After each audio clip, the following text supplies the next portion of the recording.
शरीफ गुंडा अध्याय 24। बंगलों में चहल पहल ज्यादा थी, हो भी क्यों न भैरव दत्त की बेटी की शादी जो थी। न जाने क्यों युग शेखर को भीड़ रास नहीं आ रही थी। वह मखमली सीढ़ियां चढ़ता हुआ खुशबू के कमरे की तरफ बढ़ा। खुशबू कमरे में ही मौजूद थी, लेकिन ढेर सारी लड़कियों ने उसे घेर रखा था। युग शेखर ने ध्यान से देखा।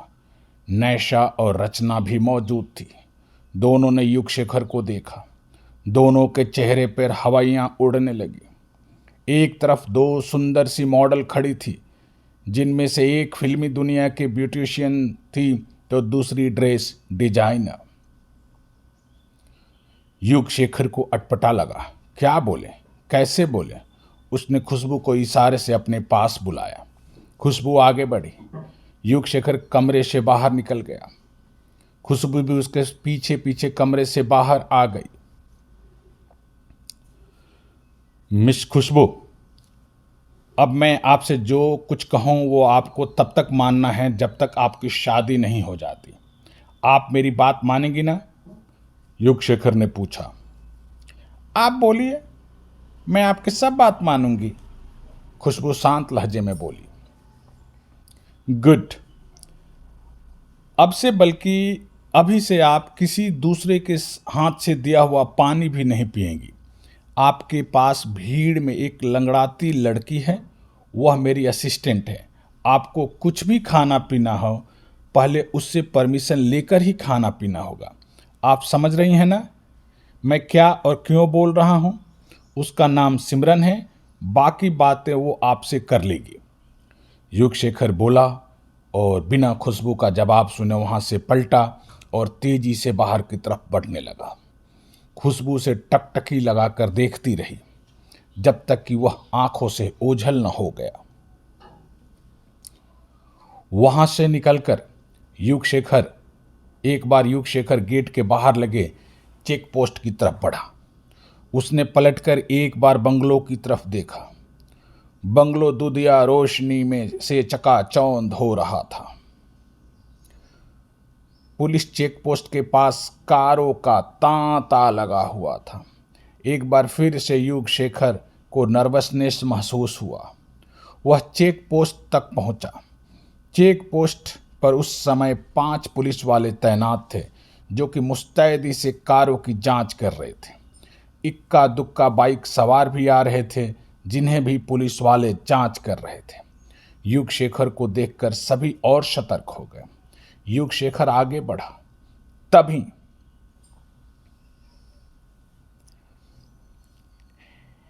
अंधे भिखारी को 100 रुपये देते जाओ बाबा, अल्लाह जी जस भगवान सब तुम्हारी मदद करेगा बाबा।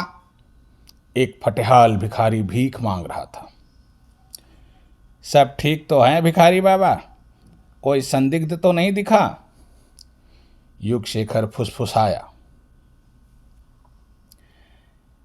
संदिग्ध होते तो पकड़े जाते। भिखारी भी फुसफुसाया। अंतर्राष्ट्रीय भिखारी लगते हो। सब गुरु घंटाल की कृपा है, भिखारी फुसफुसाते हुए बोल रहा था। ध्यान से आंखें खोलकर भीख मांगो। यहाँ पे 100 रुपया सुनकर कोई नहीं चौंकेगा। सब अमीर है, खबरदार कोई गलती की तो। युग शेखर बोला और पलटकर वापस बंगलो की तरफ बढ़ा। हे भगवान, कहीं इस हालत में मेरी अंशु ने देख लिया तो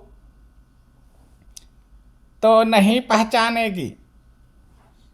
एक लड़की की आवाज थी। तुम? भिखारी बैठे बैठे उछल पड़ा। तुम यहां कैसे? भिखारी की सिट्टी पिट्टी गुम। जहां प्रियतम वहां प्रेयसी, लड़की बल खाते हुए बोली। तुम्हें यहां नहीं आना चाहिए तांसु, भिखारी बना अभय बोला। तभी अभय को एहसास हुआ कोई पीछे से आ रहा है। अंधे भिखारी को 100 रुपये दे दे बाबा, तुझे भगवान भला करेगा। अभय आंख बंद करके हाथ में पकड़े टीन की कटोरी को आगे करते हुए बोला। तभी उसके कटोरी में 1 रुपया का सिक्का गिरा। 1 रुपया रख ले भाई, बाकी उधार रहेगा, बाद में ले लेना। अंशु, तुम जाओ यहां से, काम के समय परेशान मत करो, अभय गिड़गिड़ाते हुए बोला। अंशु टस की मस नहीं हुई। मैंने बोला जाओ। अभय डांटते हुए बोला तो अंशु पांव पटकती हुई आगे बढ़ गई। कुछ दूर आगे जाती वो अभय की आंखों से ओझल हो गई। अभय भीख मांगने की एक्टिंग में जुट गया। लगभग 10 मिनट बाद अभय की निगाहें एक कार के ड्राइविंग सीट पे पड़ी। अभय की आंखें फटती चली गई। अंशु और कार में, यह बंगलों में क्यों जा रही है? कहीं यह सोचकर अभय के रोंगटे खड़े हो गए। धन्यवाद।